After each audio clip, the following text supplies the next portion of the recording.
Olá, minhas amigas e meus amigos, é com muita alegria que aqui estamos mais uma vez para o quadro Conversando sobre Jesus no canal do Lar Ismael no YouTube. Rogamos ao Divino Mestre que possa abençoar a cada um de vocês, levando muita paz, muito equilíbrio e muito amor. Hoje nós vamos ver os diversos tipos que compunham a sociedade no tempo de Jesus.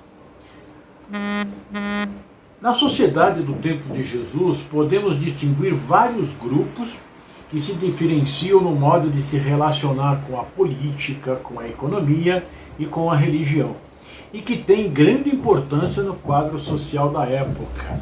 Esta é uma citação que está na Bíblia Sagrada Edição Pastoral, na Edições Paulinas, em 1990. E eles vão nos dizer aqui sobre a tradição. Como é que formou isso, né? A tradição constituía parte importante da teologia dos judeus. A tradição são os usos e costumes do povo, né? Então ela fez assim parte muito importante dessa teologia, que é o estudo das leis de Moisés, que eles fizeram naquela época, né?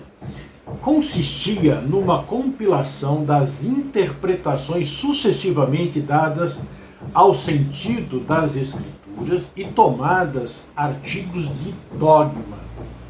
Então, o dogma, né, é aquele ponto fundamental da doutrina religiosa, né? Ele apresenta como algo indiscutível, né? A gente não tem como discutir. Interpretou dessa forma, é assim. É o caso, por exemplo, da Santíssima Trindade, né?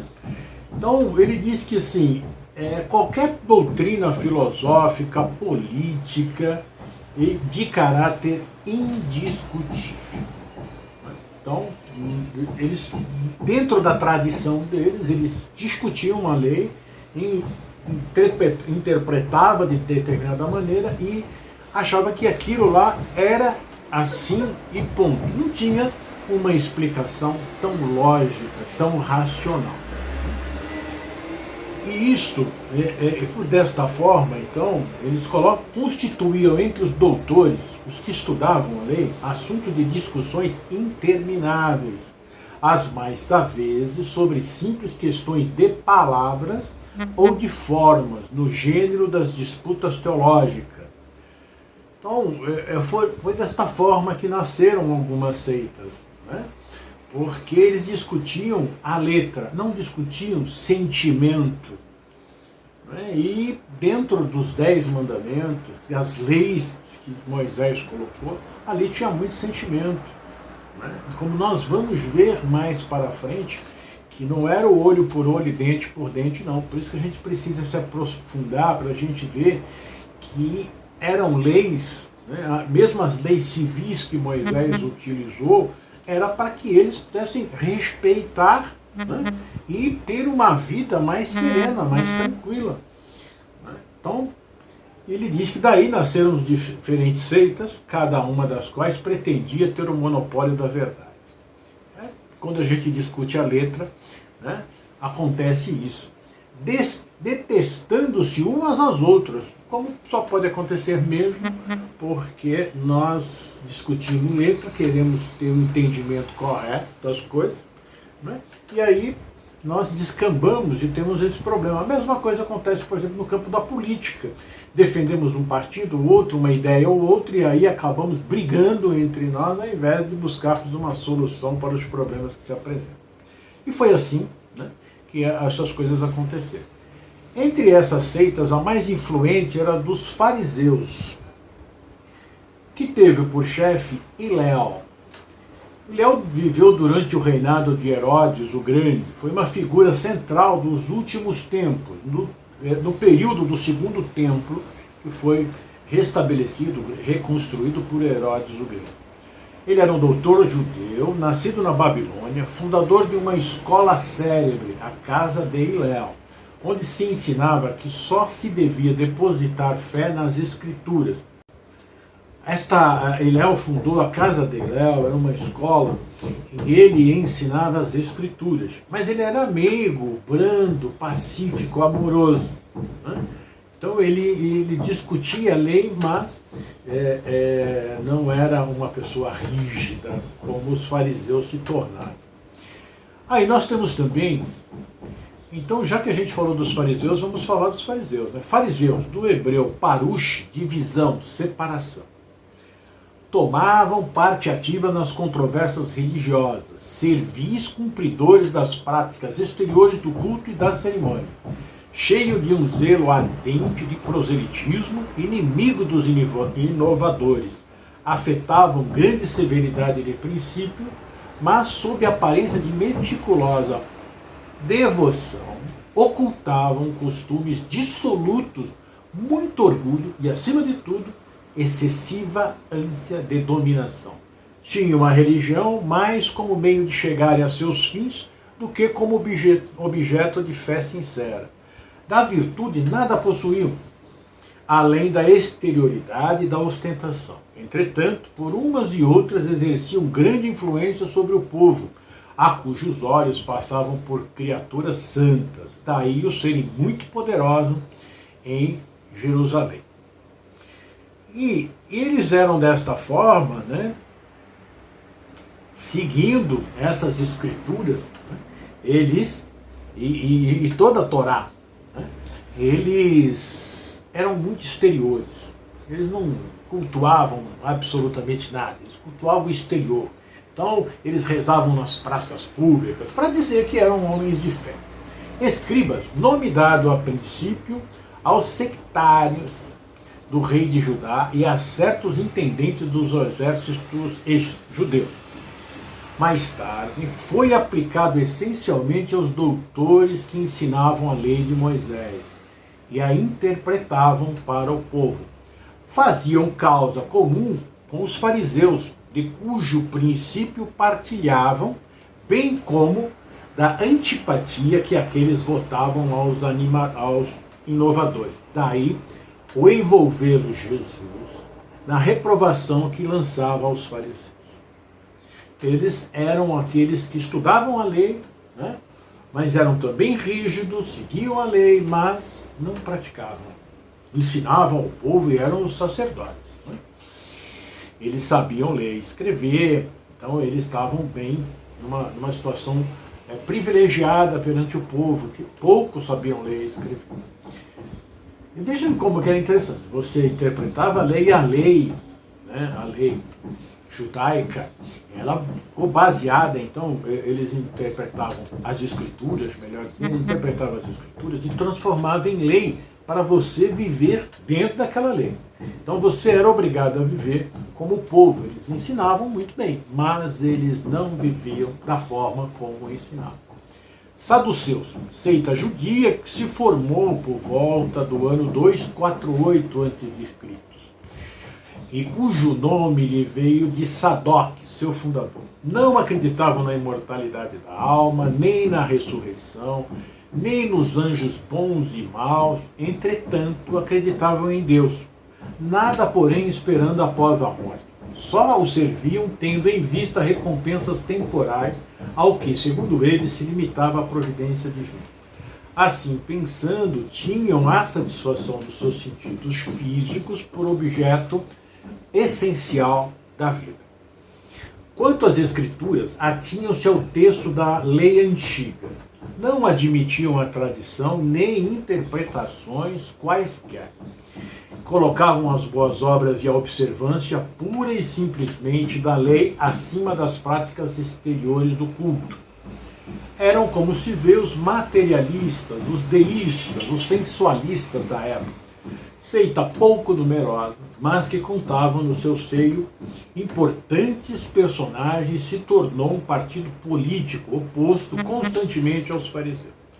Então a gente vê que eles brigavam entre eles mesmos ali, tendo a interpretação da lei, um dizendo que tinha Deus, o outro acreditava em Deus, mas não acreditava na sobrevivência da alma, na ressurreição, e assim essas brigas, né, de dogmas que foram colocados ali pelos homens que queriam, na verdade, dominar, né, o povo. E como ele diz uma coisa muito interessante, né, é uma seita pouco numerosa. Os materialistas mesmo, eles são poucos, né? Não, graças a Deus, eles não são muitos, né? E depois mudam de posição. Samaritanos. Após a cisma das 10 tribos, Samaria se constituiu a capital do reino dissidente de Israel. Destruída e reconstruída várias vezes, tornou-se, sob os romanos, a cabeça da Samaria, uma das 4 divisões da Palestina. Lembra, no mapa que nós mostramos no estudo passado, tinha ali a divisão, né, e Samaria era uma das divisões. Herodes, chamado Grande, a embelezou de suntuosos monumentos e, para lisonjear Augusto, que era o imperador, lhe deu o nome de Augusta, em grego, Sebastes. Os samaritanos estiveram quase constantemente em guerra com os reis de Judá. A aversão profunda, datando da época da separação, perpetuou-se entre os dois povos que evitavam todas as relações recíprocas. Não se juntavam de jeito nenhum. Quando separou os reis, né, eles se tornaram inimigos dos judeus. Né? A aversão profunda, datando da época da separação. Então, quer dizer, fazia muito tempo que eles já estavam com essa aversão entre eles. Né? Aqueles, para tornarem maior a cisão, os samaritanos, né, e não terem de vir a Jerusalém pela celebração das festas religiosas, construíram para si um templo particular e adotaram algumas reformas. Vejam só, o templo, que é a coisa mais simbólica, mais importante para o judeu, né, não era frequentado pelos samaritanos. A briga era tanta que eles construíram um templo para ele. Somente admitia o Pentateuco, somente admitia os 5 livros de Moisés: a Gênese, o Êxodo, Levítico, Números e Deuteronômio, que continha a lei de Moisés.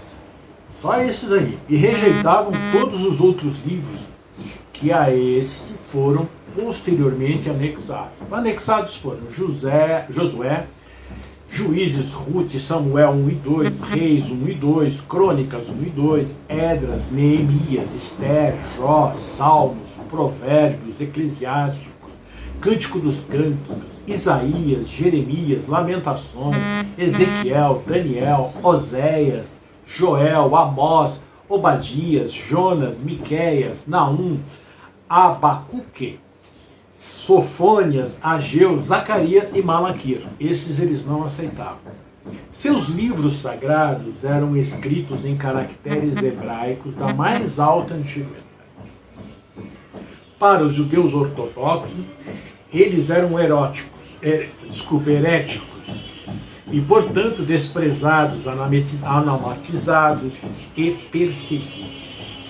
O antagonismo das duas nações tinha, pois, por fundamento único a divergência das opiniões religiosas, se bem fosse a mesma origem das crenças de uma e de outra. Eram os protestantes desse tempo, diz Kardec na introdução do Evangelho segundo o Espiritismo. Vejam que a briga ali deles, né, a guerra deles, era só por causa da interpretação da lei. Eles interpretavam de uma forma e os judeus interpretavam de outra. Os judeus acrescentaram todos os livros, né, do seu povo, né, os profetas, né, os salmos de Davi, né, ao Pentateuco, mas eles não aceitavam. Eles só utilizavam os 5 livros escritos por Moisés. Essas birras que nós percebemos que existe ainda hoje na interpretação da mesma Bíblia, da mesma lei de Deus. Né? Nós discutimos, como nos dizem os espíritos, né? E nós podemos comprovar isso, nós discutimos a lei civil, né? Mas a lei moral que o Cristo nos ensinou, os 10 mandamentos que Deus nos enviou, essa nós não discutimos. Nenhuma religião discute isso.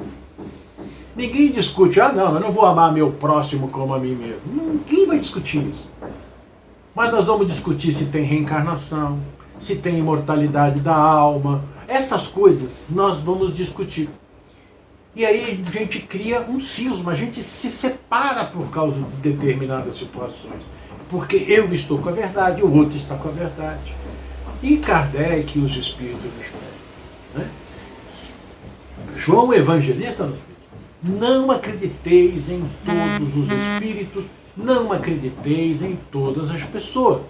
Antes, a gente analisa. Se for bom, for racional, né, a gente pesquisa e vê. Mas a gente tem que ir a fundo para dizer não a uma determinada coisa. A pessoa não tem reencarnação. Acabou, ponto. Ué, investigou? Procurou? Foi ver realmente? Raciocinou sobre?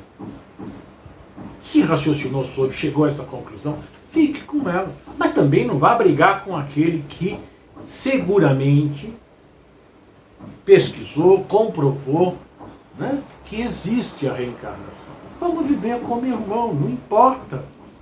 Uma hora nós vamos saber. Quem morrer vai saber se existe ou não continuidade da alma. Não é? Nós acreditamos porque nós já tivemos comprovação. Agora, quem não acredita, eu vou brigar com ele? Não. E era o que acontecia nesse tempo. Não é? E acontece nesse tempo e hoje, não é verdade? Então vamos lá. Essênios e Esseus, também seita judia fundada cerca do ano de 150 anos de Cristo. Ao tempo dos Macabeus, os Macabeus que viviam naquela região, né? E cujos membros, habitando uma espécie de mosteiro, formavam entre si uma associação moral e religiosa. Distinguiam-se pelos costumes brandos e por austeras virtudes. Ensinavam o amor a Deus e ao próximo, a imortalidade da alma, e acreditavam na ressurreição. Viviam em celibato, né? É uma opção de vida escolhida pelas pessoas que não querem viver matrimonialmente ou ter algum tipo de relacionamento sexual com outra pessoa, né? Condenavam a escravidão e a guerra, punham em comunhão os seus bens e se entregavam à agricultura. Então, eles pegavam os bens pessoais e colocavam para a comunidade e viviam do trabalho da agricultura. Contrário aos saduceus sensuais que negavam a imortalidade, aos fariseus de rígidas práticas exteriores e de virtudes aparentes, nunca os essênios tomaram parte nas querelas, nas discussões, né, que tornaram antagonista aquelas outras duas seitas. Pelo gênero de vida que levavam, assemelhavam-se muito aos primeiros cristãos e aos princípios da moral que professavam.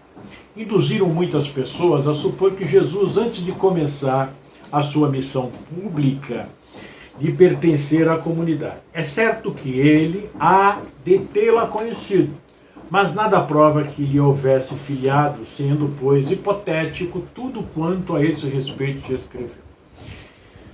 Na verdade, Jesus conheceu os essênios. Tem uns estudiosos que dizem que aos 15 anos ele foi até esta comunidade para pedir que eles colocassem em prática tudo isso que eles estavam, que eles tinham como lei, que eles seguiam como lei, né? E aí eles saíram para as comunidades, não se fecharam tanto, saíram para as comunidades para auxiliar aqueles que viviam naquelas regiões e eram os mais pobres. Terapeutas, do grego terapeutai, formado de terapeutnen, servir, cuidar, isto é, servidores de Deus ou curadores.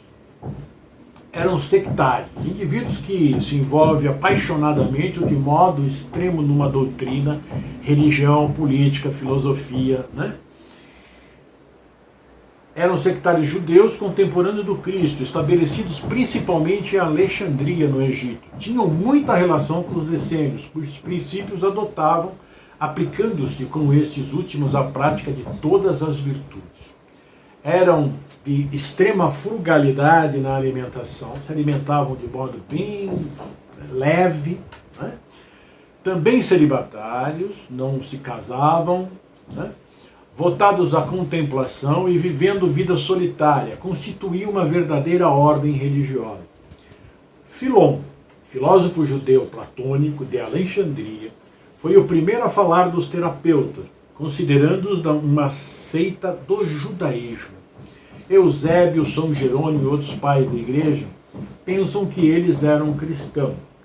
Fossem tais ou fossem judeus, o que é evidente é que, do mesmo modo que os essênios, eles representavam o traço de união entre o judaísmo e o cristianismo.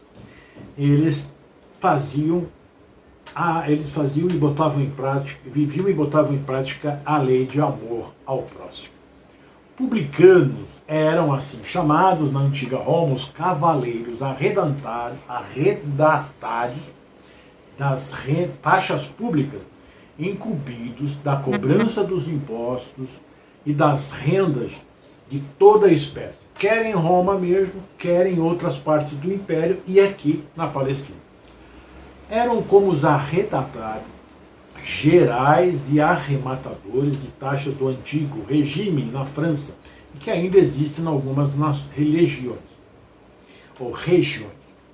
Os riscos a que estavam sujeitos faziam que os olhos se fechassem para as riquezas que muitas vezes adquiriam e que, da parte de alguns, eram fruto das exações e de lucros escandalosos. O nome de publicano se estendeu mais tarde a todos os que superintendiam os dinheiros públicos e aos agentes subalternos. Hoje, esse termo se emprega em sentido pejorativo. Naquela época também já era pejorativo ser publicano, né? Para designar os financistas e os agentes poucos escrupulosos de negócio. Disse às vezes, ávido como um publicano, rico como um publicano, referência à riqueza de mal quilate. Ganhou de forma não muito correta, né? Portageiros eram outra classe que existia naquela época. Eram os arrecadadores de baixa categoria, incumbidos principalmente da cobrança dos direitos de entradas nas cidades. As cidades eram muradas, né, e tinham algumas entradas. Então esses homens ficavam ali para cobrar a taxa quando as pessoas estrangeiras entravam dentro dessa cidade, né? Suas funções correspondiam mais ou menos a dos empregados de alfândega e recebedores dos direitos de barreira. É o que hoje nós temos a alfândega, né? Compartilhavam da repulsa que pesava sobre os publicanos em geral. Essa razão porque no Evangelho se depara frequentemente com a palavra publicano ao lado da expressão de gente de má vida. Tal qualificação não implicava de debochados ou vagabundos. Eram termos de sinônimo de gente de má companhia, gente indigna de conviver com pessoas distintas. Nazareno, nome dado na antiga lei aos judeus que faziam votos perpétuos temporários de guardar a pureza perfeita. Eles se comprometiam a observar a castidade, a abster-se de bebidas alcoólicas e a conservar a cabeleira. Sansão, Samuel e João Batista eram nazarenos. Mais tarde os judeus deram este nome aos primeiros cristãos por alusão a Jesus de Nazaré.